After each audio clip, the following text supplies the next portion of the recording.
All right, here we go with another lesson. Shalom. Giving all glory, honor, and praises to Yahweh Bashim Yahweh Shai Bashim Chakadash. Double honors to the apostles and elders, great millstone to rule and teach well. Peace, love, salutation to the 1144 first fruit. Okay, so I'm going to play this little clip here. It says assault weapon ban. It says Biden calls on Congress to ban assault weapons after Nashville school shooting.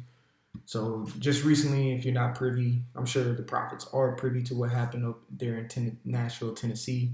There was a transgender thing that came and shot and killed six people, three grown adults and three small children. I'm not gonna get into the numbers, how many people were killed, but it was like a setup, you could say. But I'm gonna play this real quick. In the wake of that shooting, President Biden has called on Congress to pass a ban on assault weapons. But that idea is getting no traction among Republicans right now, and that includes GOP lawmakers from Tennessee. In remarks to the news media, some Tennessee Republicans have shifted the conversation away from guns altogether. What this does is highlight some of the mental health issues, the mental health crisis we have in this country. The tragedy that happened in my state was the result of a depraved person, somebody very, very sick.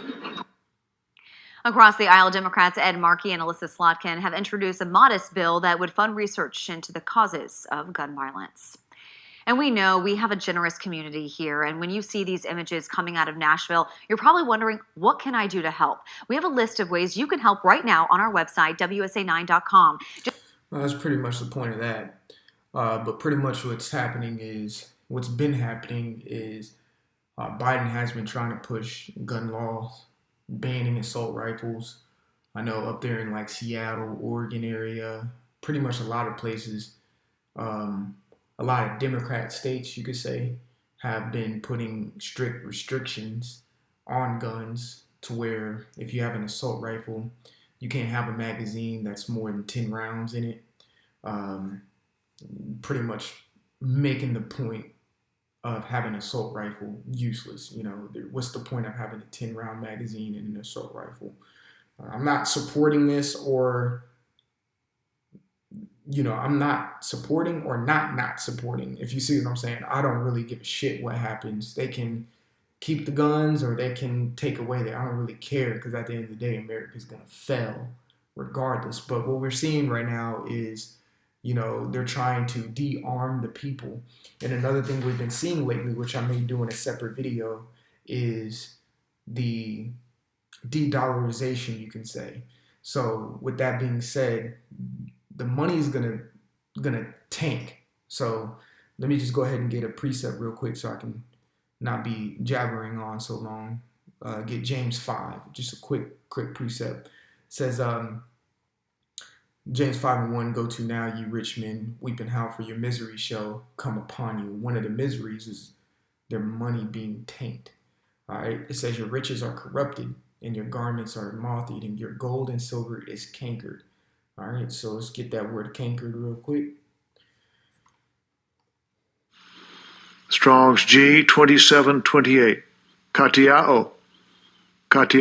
And that means rusted over or covered with rust.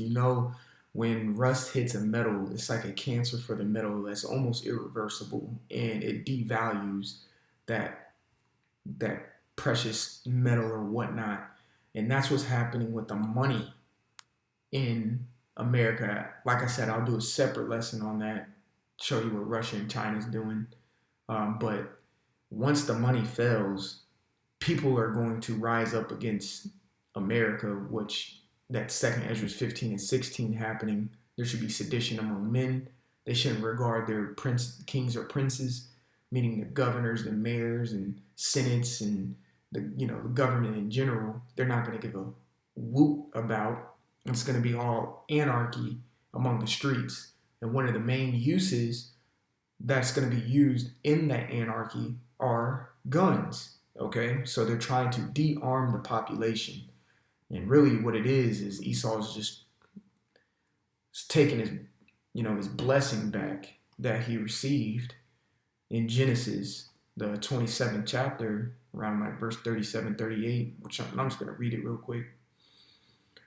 Um, Genesis 27:37 says, Isaac answered and said unto Esau, behold, I have made him thy. Let me just skip down to verse 38. It says, and Esau said unto his father, hast thou but one blessing, my father? Bless me, even me also, O my father. And Esau lifted up his voice and wept. And Isaac his father answered and said unto him, behold, thy dwelling shall be in the fatness of the earth, and the dew of heaven from above, and by thy sword shall thou live. So that's his blessing, the sword.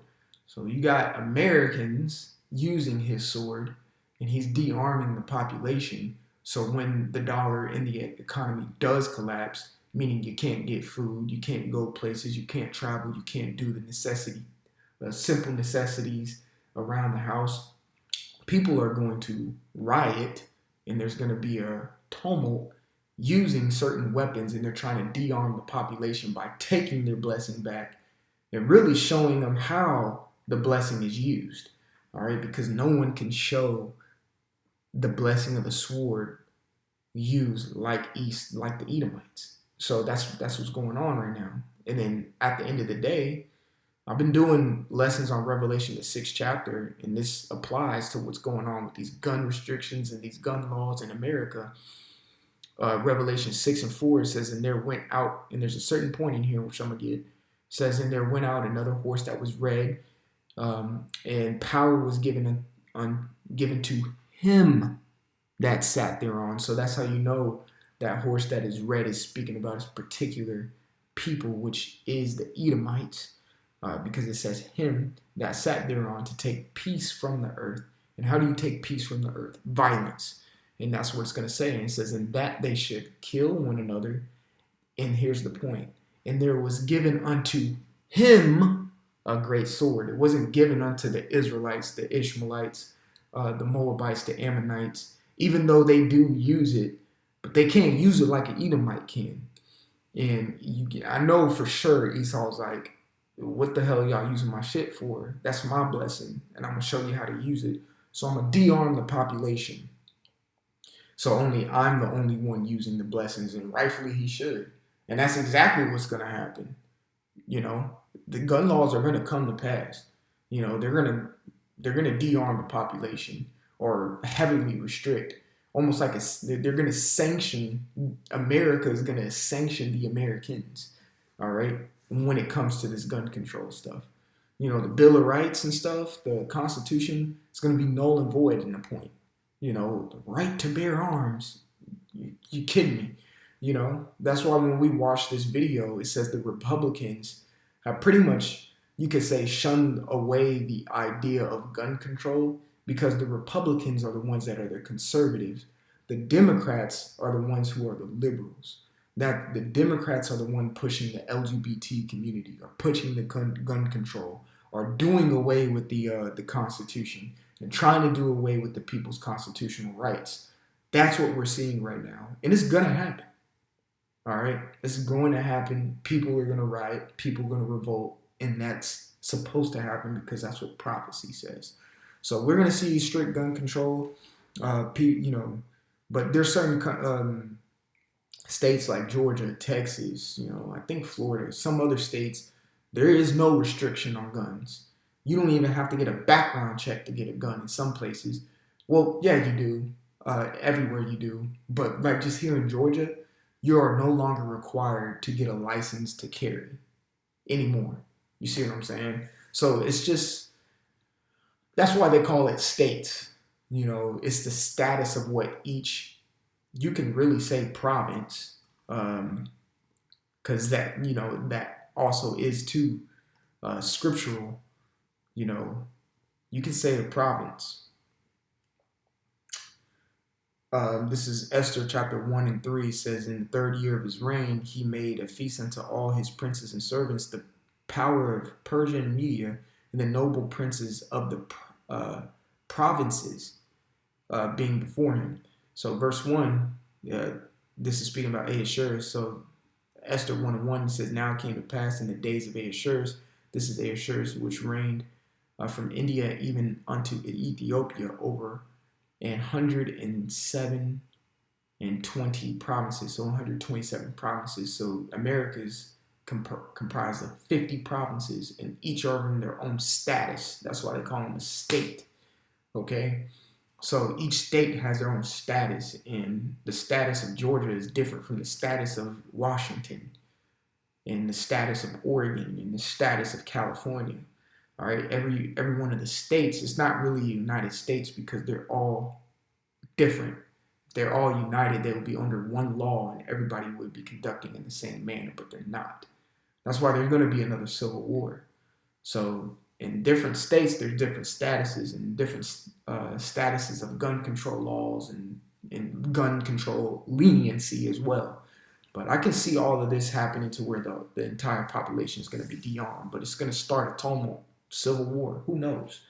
But it's all part of prophecy. So Lord willing, this was edifying. I want to give all glory, honor, and praises to Yahweh Ba'Shem, Yahweh Shai, Ba'Shem B'Chapadash. Double honors to the apostles and the elders, great millstone, rule and teach well.